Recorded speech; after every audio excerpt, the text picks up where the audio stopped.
listening to the Vinny Eastwood Show, broadcasting live on AmericanFreedomRadio.com. And I want to also mention to people that when you're listening to lots of radio networks and stuff like that, I encourage people to do this. But in my opinion, and I've done my searching and I've done my research, I've had a look at all the other radio show hosts, and it's like there ain't really nothing to compete with AFR at the end of the day. You know, just great lineup and no taboo topics. Everybody's having fun. It's just great listening all the way through. Don't just listen to my show. Listen to the show before it, the show after it, and freaking all of them if you can. But you've only got a set amount of time on this universe. You got to spend it on stuff that's really worth your time, I think. Alfred Webre is my guest now. Coming back from break, you said that after you released all these emails that Jim Fetzer had them the whole time. What have you drawn a conclusion from that? I mean, well, look, they finally their email list of vilification has gone silent because I published all of these emails. Finally, Jim Fetzer has gone silent, and Kevin Barrett has gone silent, and hopefully they're off to better things. We at the court, in a notice, we took all of their documents from all of the witnesses who did make submissions, and we returned all of their affidavits and evidences as per their request in a very conciliatory letter, and we said, look, here is all your evidence, and we urge you to stop this climate of confrontation, and we urge you to go out and form your own tribunal. And we gave them a lengthy transcript from Alice Walker at the Russell Tribunal in New York, at the Russell Tribunal on Palestine. You know, and so if they're so hot to trot, there are 19 or so witnesses, and they are all hot to trot to try U.S. and Israeli actors for 9/11, and that's who did it. Well, let them go off and, you know, form their own tribunal. Now, I don't know what they're going to do. Last I heard that they're going to write a book, but that's not the point. We were engaged as war crime judges and as a tribunal for one purpose, and that is to identify the accused behind, the key accused behind the false flag operation of 9/11. And Fetzer and his witnesses did not deliver the goods. So we, within our prerogative as a tribunal, reached out to other witnesses who had evidences that would, that satisfied the need for evidence here Alfred, for those UK witnesses. Now, if I may, Alfred, did you make this decision on your own, or was the tribunal unanimous in this? Oh, we Judge Fogel was here at my house. We were very sad when this whole thing broke down, and people were very, very sorry. And Dean Hartwell, who is one of the witnesses who refused to go along with what Fetzer and Barrett were proposing, because he is an attorney himself, and he said, no, the tribunal is following the law. And, you know, Fetzer and Barrett were really trying to start a mob and do not have an understanding of what an independent tribunal is. You see, when conference organizers come and choose judges. It's not like choosing speakers at a conference. When you choose judges and you set up a tribunal, that tribunal is independent. The organizers have delegated to the tribunal the task of making judicial decisions as to, in this case, probable cause to bring an indictment. Whoa. Alfred, hold on. Yeah. The 9/11 Commission, six out of the 10 commissioners came out and said we were set up to fail. We weren't allowed to question the testimony. We weren't allowed to interview the witnesses we wanted. Had to be behind closed doors and blah, blah, blah, blah. And they got demonized after this. Do you see a parallel here? Well, whatever the parallel is, the 9/11 Commission was a governmental body. We are a tribunal of conscience.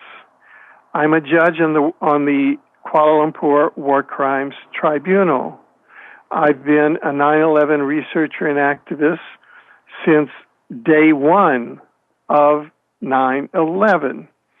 Judge Fogel has been a 9/11 activist and, in fact, a signatory of Lawyers for 9/11 Truth, and her political party, the Canadian Action Party, is the only political party in Canada to have called for an independent inquiry into 9/11, which was a great act of political courage here.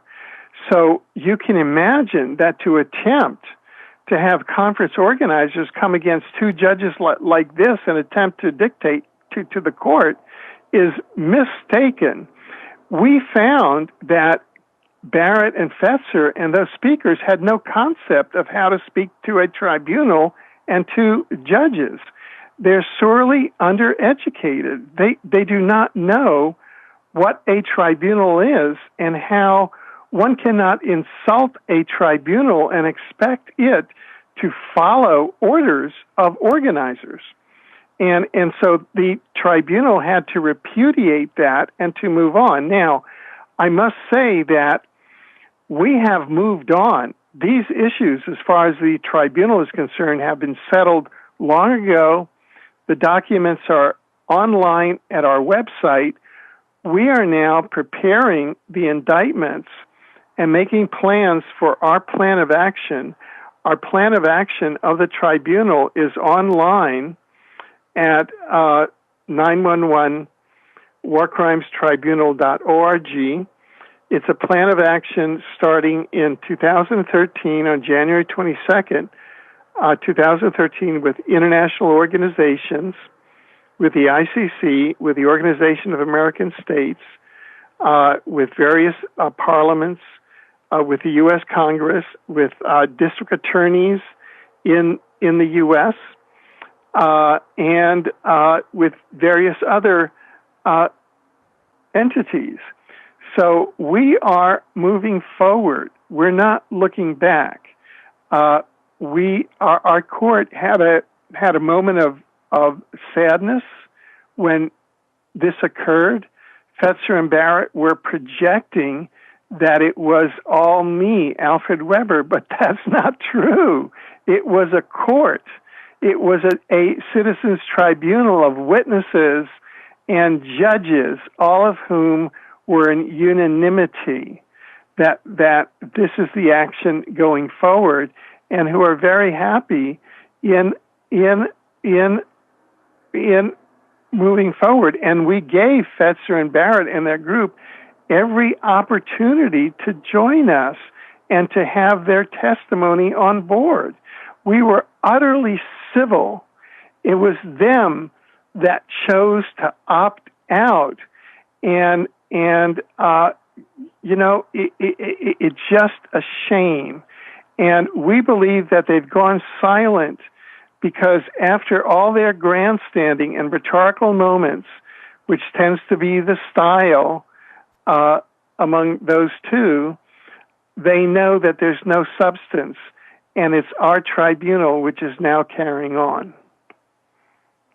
So let's talk about the end game here? I mean, all I really have the intention to do is talk to you, talk to Jim, talk to Kevin, and talk to Andrew and Bernie and all those kind of people, and just get everybody's basically side of the story. My end game is just to find out whatever the truth is, and whoever's wrong or whoever's good. Well, look, we have now in this hour presented the point of view. You're speaking to a judge of the 9/11 War Crimes Tribunal.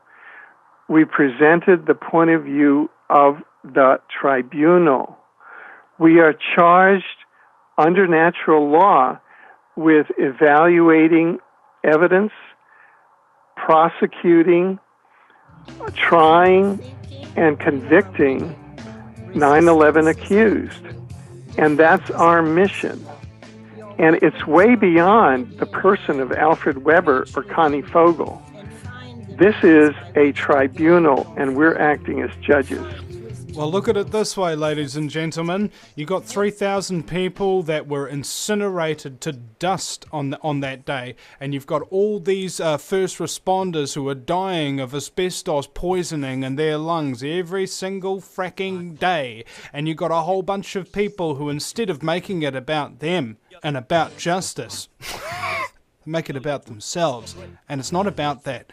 This is about something more meaningful and something, well, beyond each and every one of us. True justice. Divine in a way. We'll be right back after the break at thevinnieeastwoodshow.com. Welcome back, ladies and gentlemen, to hour number 2 of the fastest 2 hours in talk radio. It's the Vinny Eastwood Show, the lighter side of genocide. Because in a world so full of chaos and madness, if you lose your sense of humour, you'll go friggin' nuts. My very special guest is Alfred Webre, judge, and in fact, Alfred, have you heard of the cartoon and also the recent movie Judge Dredd? Judge Dredd? Yeah. I may have heard glimmers of it, but tell me about it. All right. You know how the Agenda 21 protocol is to get everybody off the land and force them into these huge megacities that's connected by superhighways, and everybody to live in these massive slave blocks and have these really nasty kind of police officers that are judge, jury, and executioner to enforce the rule over all of the slaves? Oh, yeah. Judge Dredd. And I came up with a concept of this because you're Judge Alfred, you know, and Judge Dredd is spelt with 2 Ds, so we do Judge Alfred. And Judge Dredd is a character that never takes off his helmet. He never breaks his visage. He is kind of like a very hardened veteran type thing who dispenses justice according to the law, according to the rules, right? He's unwavering. Right. It doesn't matter how powerful the criminals or scum within a megacity that he's going up against. He applies the law as it is written and dispenses justice the way it should, right? And so we've got Judge Alfred, and we've got on the left of Judge Alfred it's basically your face with the Judge Dredd helmet on. We've got the 9/11 towers blowing up into dust, and on the other side, the way that you're actually facing, we've got George W. Bush and Tony Blair recoiling in fear like cowardly criminals from your gaze. Yeah, well, you know, as well they might. Of course, they're just kind of hired guns. They're just frontmen. They're just shills. They're not the capital behind it. But yeah, I'm happy to talk about the 9/11 War Crimes Tribunal. I feel from the tribunal's point of view, and I am here as a representative of the tribunal. I feel that we've set the record straight, and I'm ready for the second hour to kind of shift hats to my hat as a futurist. And to talk about a subject that I've actually been researching for now 39 years, since 1973. And when I published my first book in the area in 1974 called The Age of Cataclysm, if that suits you, I don't know whether you feel complete. Well, that was our original intention for this interview, and that's what happened with Andrew and Bernie as well. When I had them on, we spent the first hour talking about and clearing the air about this 9/11 subject, and the second hour going into what you actually really wanted to talk about, because that's kind of like visiting stuff in the past, and we're just doing it to make sure that it's at least out there and it's been said. Great. Yeah, good. Yeah, well, tell me when to start. Right now. No better time like the present, as a time traveler told me. Well, in fact, Alfred. What was it? There is a misconception that the whole subject of Planet X, which actually has many different names. We can call it Hercolubus, Nibiru, Planet X, Tyche, Nemesis, Wormwood. That it's something that does not have any substance to it, and that is very misleading, because the cover-up of Planet X, Nemesis, Nibiru is probably much more intense than any cover-up regarding 9/11. And they are, in fact, connected because in the same way that Project Pegasus had time travel images in 1971, they had moving images of 9/11, which then were shared with the defense attaché, Donald H. Rumsfeld, and surely got back to the Nixon cabinet, Henry A. Kissinger. Well, in 1971 as well, there was a one-time probe, DARPA chronovisor probe, to the year 2013.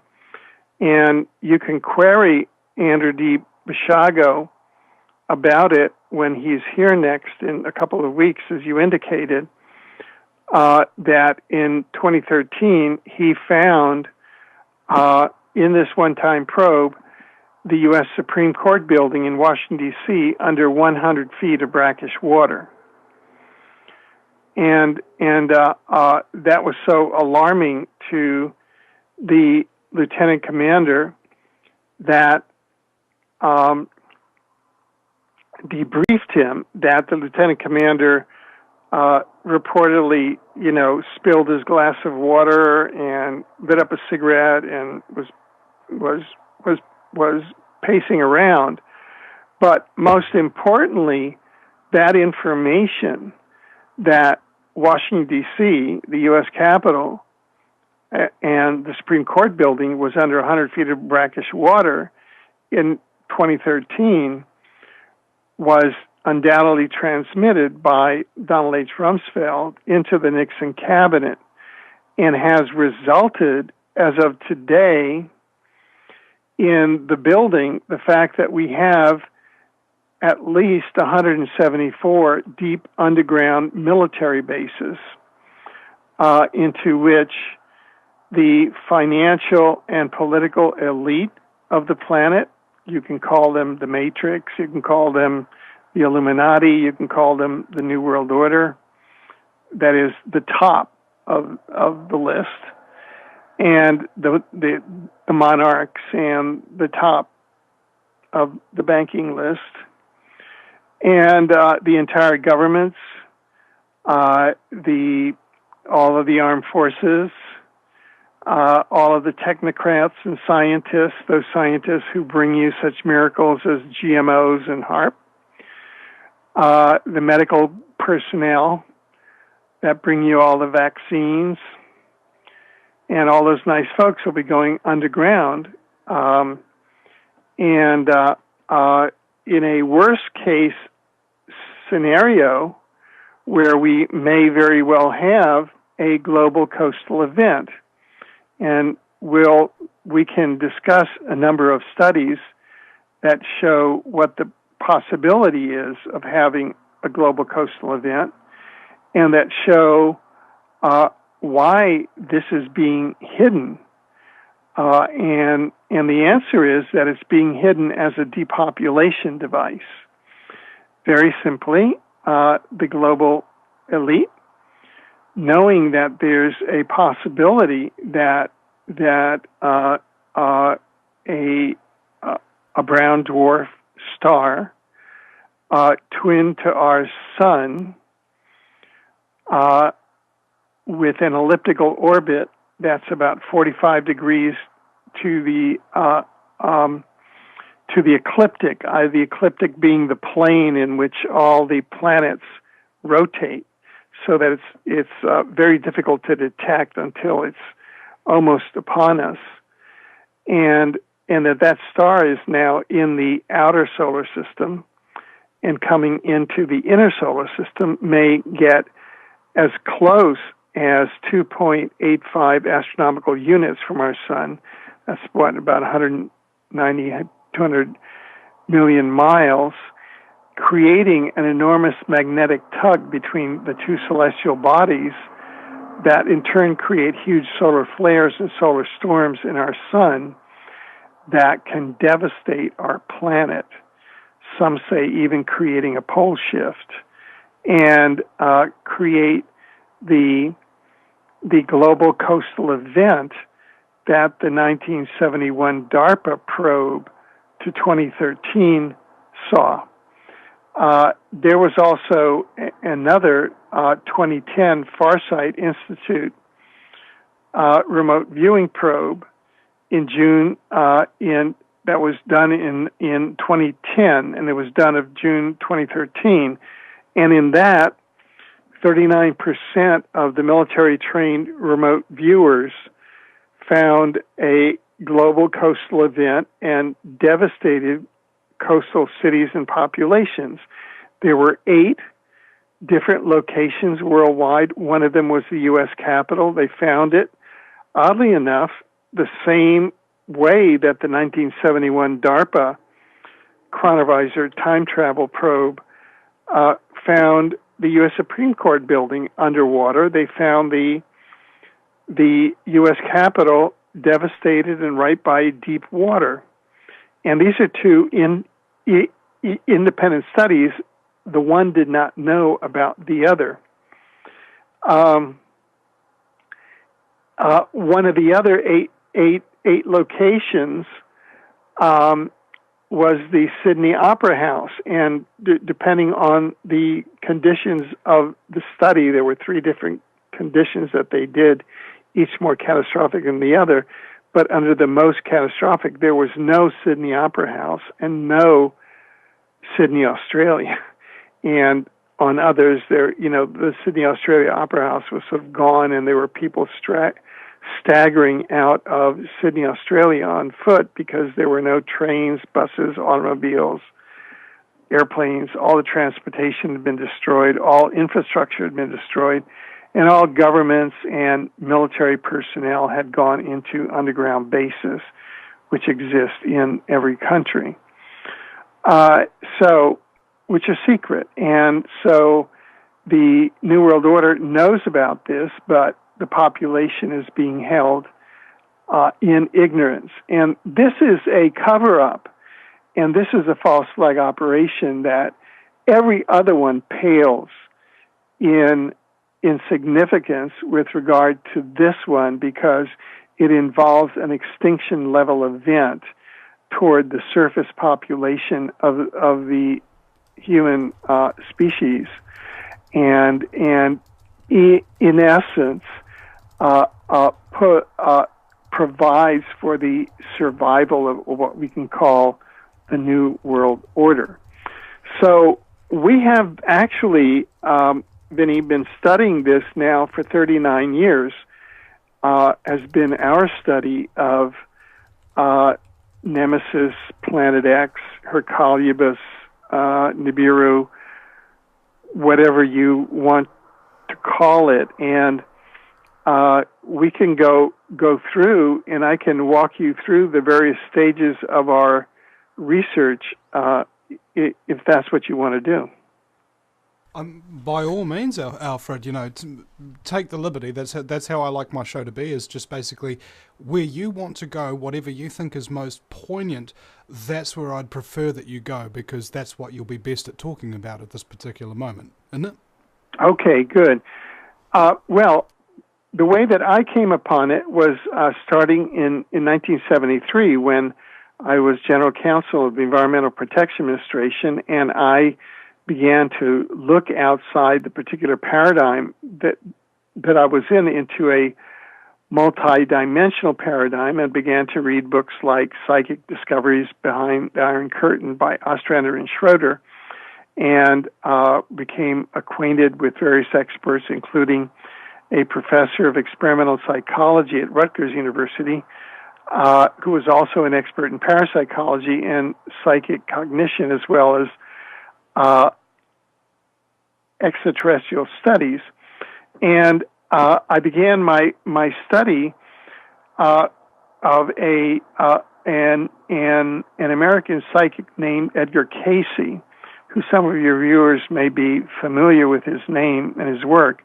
He lived from 1877 to 1945. And he's most famous for about 9,000 or 10,000 cases of healing at a distance, psychic healing at a distance, where he would just have to be presented with the name or the photograph of a person, and he would diagnose that person and heal them at a distance with a great degree of accuracy. And there are many books written about this. Well, he also had a series of he remote viewed, what we can call it, one of the early remote viewings that is in a psychic state of a global coastal event. And this is a devastating cataclysmic event where all the human settlements and landforms are greatly affected. And what the Cayce global coastal event found, and this was he went to the future and saw that. He saw destructive earthquake activity along the west coast U.S., disappearance of the southern portions of Carolina and Georgia, disappearance of the greater portion of Japan under the sea, rapid earth changes in the upper portion of Europe, emptying of the Great Lakes into the Gulf of Mexico, the rising of new lands along the east coast of the U.S., dramatic changes along the U.S. East Coast, including the destruction of New York, upheavals of the earth in the Arctic and the Antarctic, volcanic eruptions in the torrid zones, and a shift in the axis of the earth. Indeed, and I've heard this from so many different sources, people who have been in government programs, out of government programs, psychics, spiritual people, people on experiencing psychedelics. They all seem to be coming up with a lot of these conclusions, and a lot of people come up with other ones as well. We'll be right back with Alfred Webre just after the break, ladies and gentlemen. If you take an active interest in maintaining the optimum health and well-being of yourself and your family, the New Zealand Journal of Natural Medicine is the magazine you've been waiting for. Having taken Australia and New Zealand by storm, the New Zealand Journal of Natural Medicine is now available in the UK and Europe. Visit www.nznaturalmed.co.uk or call 01626 337 531 to order your copy now.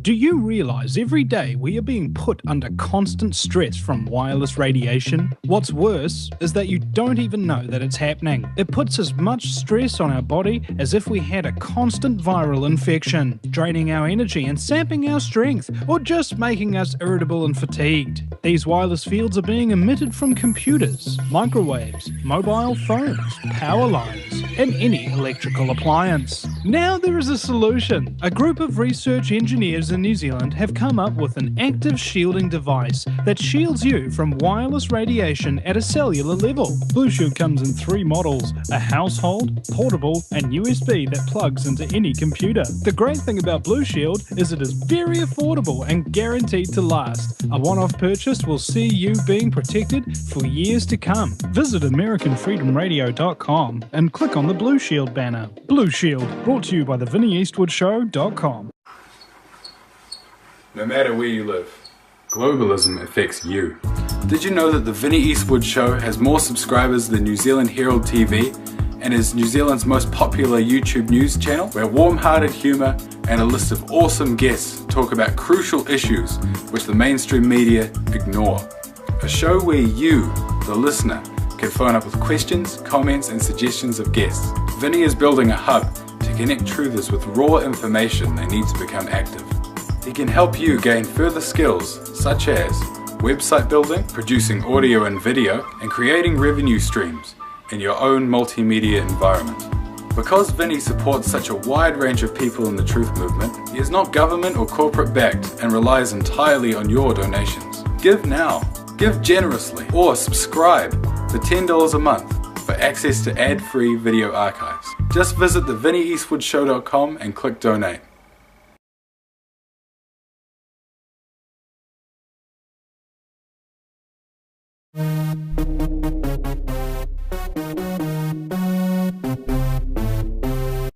You're listening to the Vinny Eastwood Show, broadcasting live on AmericanFreedomRadio.com. And I want to also mention to people that when you're listening to lots of radio networks and stuff like that, I encourage people to do this.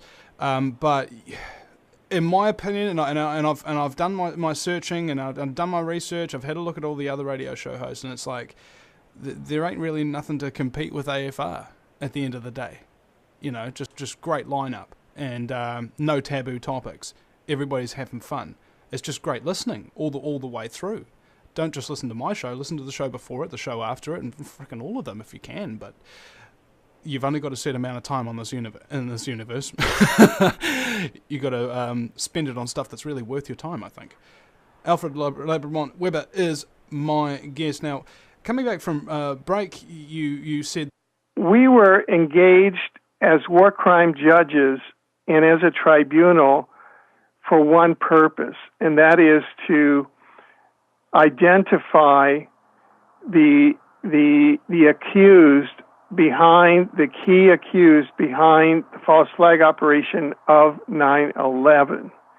And Fetzer and his witnesses did not deliver the goods. So we, within our prerogative as a tribunal, reached out to other witnesses who had evidences that would, that satisfied the need for evidence here Alfred. For those UK witnesses. Now, if I may, Alfred, did you make this decision on your own, or was the tribunal unanimous in this? Oh, we Judge Fogel was here, and we said, look, here is all your evidence, and we urge you to stop this climate of confrontation, and we urge you to go out and form your own tribunal. And we gave them a lengthy transcript from Alice Walker at the Russell Tribunal in New York, at the Russell Tribunal on Palestine. And so if they're so hot to trot, there are 19 or so witnesses, and they are all hot to trot to try U.S. and Israeli actors for 9/11, and that's who did it. Well, let them go off and, form their own tribunal. Now, I don't know what they're going to do. Last I heard that they're going to write a book, but that's not the point. At my house, we were very sad when this whole thing broke down, and people were very, very sorry. And Dean Hartwell, who is one of the witnesses who refused to go along with what Fetzer and Barrett were proposing, because he is an attorney himself, and he said, no, the tribunal is following the law.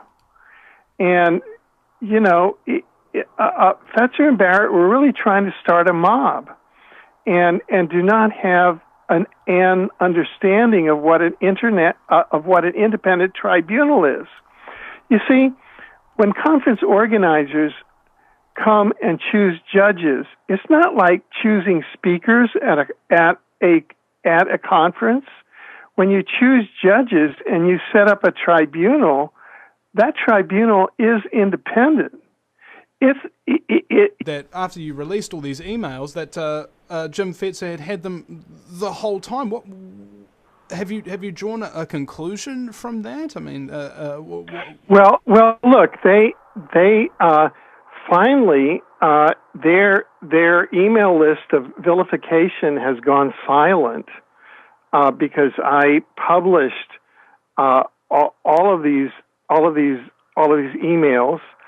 Finally, Jim Fetzer has gone silent, and Kevin Barrett has gone silent, and hopefully they're off to better things.